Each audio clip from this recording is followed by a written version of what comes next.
Muy bien, estamos de regreso ya en nuestro último bloque aquí en TV Noticias. A esta hora en el Congreso se desarrolla, se analiza el tema de la acusación constitucional contra el ministro de Educación. ¿Por qué? Por el retorno a clase, por la insistencia del ministro de que los alumnos volvieran a clase y otras cosas más. Estábamos escuchando recién los argumentos. Nuestro colega Francisco Parra, a quien vamos a saludar de inmediato. Hola Pancho, ¿cómo estás? Hola Hugo. Nos trae un panorama esta vez relacionado al tema del retorno a clases y la presencialidad en particular. Yo pongo ahí la duda y creo que lo hemos conversado en pauta. Una cosa es decir que volvieron 4.000 colegios y otra cosa distinta es decir cuántos alumnos en realidad volvieron. Porque esos 4.000 colegios pueden haber cursos donde volvieron 10 alumnos y no los 40 que se presupuestaban. Entonces, ojo con eso. Pancho. Sí, las cifras que se conocen son de establecimientos, claro, los cuales tienen modalidad mixta, inclusive la presencialidad, pero la cantidad de alumnos va a depender de cada zona, de cada comuna. Pero hoy queremos centrarnos justamente, como tú decías, Hugo, en la presencialidad, en el retorno presencial a clases. ¿Cuántos colegios están en esta modalidad en Chile? ¿Qué pasa en la región del Biobío? Vamos a ir de la realidad nacional a la local. Así que vamos a comenzar de inmediato con el balance del retorno presencial a clases. Ya justo en momentos en que el ministro está siendo blanco de una acusación constitucional. 10.000 colegios en Chile tienen presencialidad al día de hoy. 10.000 colegios en nuestro país. Faltan 6.000 establecimientos por abrir y restan 4.000 en educación parvularia. Es decir, estos 10.000 colegios no representan el 100%, pero es un número bastante importante a esta altura del año. Continuamos. Estamos hablando del retorno presencial a clases. ¿Cuál es la situación sanitaria en los establecimientos educacionales? Mira, fíjate Hugo que el 2% de los casos de COVID activos en Chile corresponden al sistema de educación. Este número es el gran argumento del gobierno para seguir impulsando el retorno presencial a clases. Es un número bajito. Es un número bajito, ínfimo, muy pocos los brotes, pero tú sabes que la comunidad escolar se asusta, tiene temor.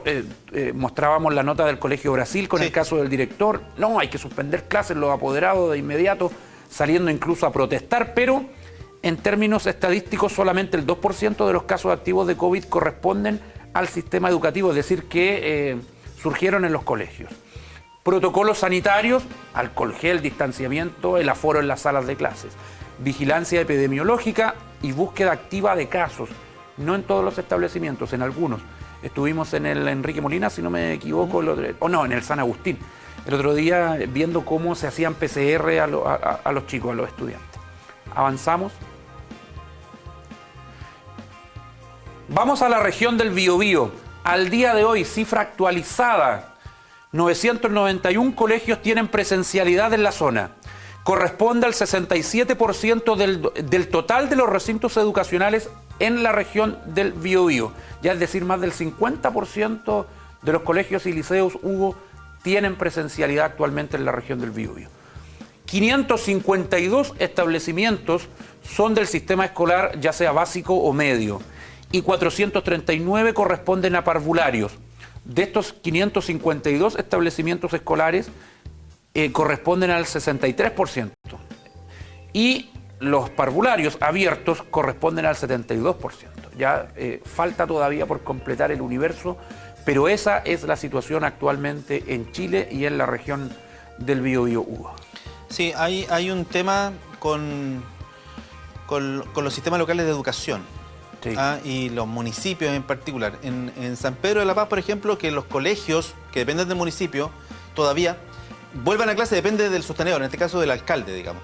Claro. En el caso del sistema local de educación Andalés Sur, acá, los colegios de Concepción ya volvieron a presencialidad porque la autoridad ahí es el Servicio Local de Educación, que es un funcionario de gobierno, y el gobierno, a través del ministerio, está impulsando el retorno. Entonces, se produce esa diferencia. Los alumnos de Concepción sí volvieron, se abrieron los colegios, digamos, con la posibilidad de que los padres resuelvan sin vía, porque sigue siendo voluntario. Sigue siendo voluntario, claro. Ir al colegio sigue siendo voluntario. No así en San Pedro o en otros lugares donde todavía esto depende de los municipios. Entonces ahí se produjo una diferencia. No es que todos los colegios hayan resuelto abrir. Eso dependía en realidad de los sostenedores. Hubo una presión ahí, yo debo decir que sí es efectivo, es una presión hace un par de meses del ministro de Educación, Raúl Figueroa, porque argumentó, algo dijo, deslizó la posibilidad de no entregar esta famosa subvención si los colegios no estaban abiertos para los padres. ¿Te acuerdas que pasó eso? Y cuestiones como esa finalmente terminaron en una acusación constitucional que ahora se está analizando en el Congreso. Son poquitos los casos, pero ojo, que los niños en edad escolar no están vacunados en su mayoría. Acuérdate que están vacunados hasta los 14 años. Entonces, claro, decir que son poquitos los casos, sí, correcto, check, pero los niños en general en edad escolar, 5, 6, 7, 8, 9, 10, 11, 12 años, no están vacunados, sí los docentes. Entonces ahí hay un argumento pro y un argumento en contra de esa situación. Hay muchas dudas, hubo incertidumbre por lo que pasa con el financiamiento justamente de los establecimientos educacionales, con las platas. Ya, de hecho, es parte de la acusación constitucional contra el ministro también el tema de los recursos. Yo creo que por ahí tiene más asidero el examinar qué ha pasado con la gestión del Ministerio de Educación. Porque en términos de pandemia sanitario, la verdad es que no hemos tenido grandes brotes. Ya, por lo tanto, creo que ahí se hace un poquito débil el punto en la acusación constitucional contra el ministro Figueroa. Un ministro que igual tiene un estilo muy polémico, Hugo, cada vez que entrega declaraciones. Claro, es muy frontal. Es frontal y confrontacional también. Pero mira, estabas hablando con Natalie del retorno a los estadios. Estamos con una cantidad bajísima de casos. De hecho, hoy, para ser jueves, tuvimos un poquito más de 70 casos diarios. Y los activos son menos de 500. Entonces yo llamaría al colegio de profesores, a los apoderados, al ministerio, a estrechar el diálogo, Hugo, a evitar las polémicas y a unirse, porque ya lo han dicho organizaciones internacionales. Si seguimos con clases suspendidas, el impacto que eso tiene en la educación de los niños es muy, pero muy grave.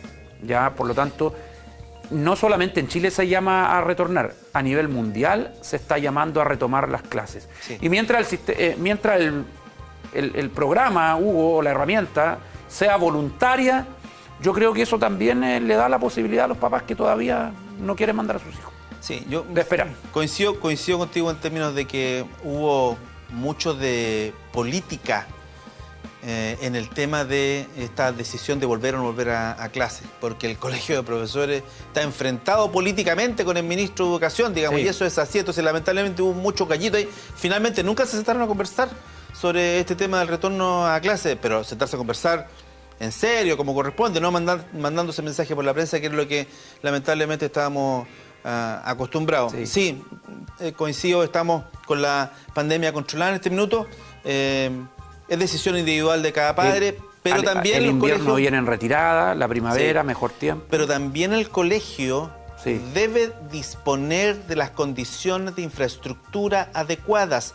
Y no todos los colegios tienen esa infraestructura, porque no tienen los recursos. ¿Y quién debe dotar los recursos? Bueno, el ministerio.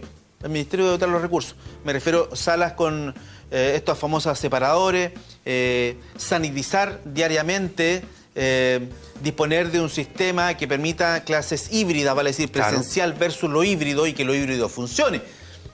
Lo híbrido, por favor. Sabemos que las clases online no han funcionado en absoluto como se pensaba que iban a funcionar. Entonces, hay argumentos a favor y en contra. Lo bueno es que aquí tenemos el panorama completo. Y fortaleciendo lo que tú dices, Hugo, evidentemente que todavía el sistema educacional chileno y lo que estamos viviendo en pandemia no es el momento en que uno puede decir, ya, ahora sí, vuelvan los cientos o miles de estudiantes de Chile.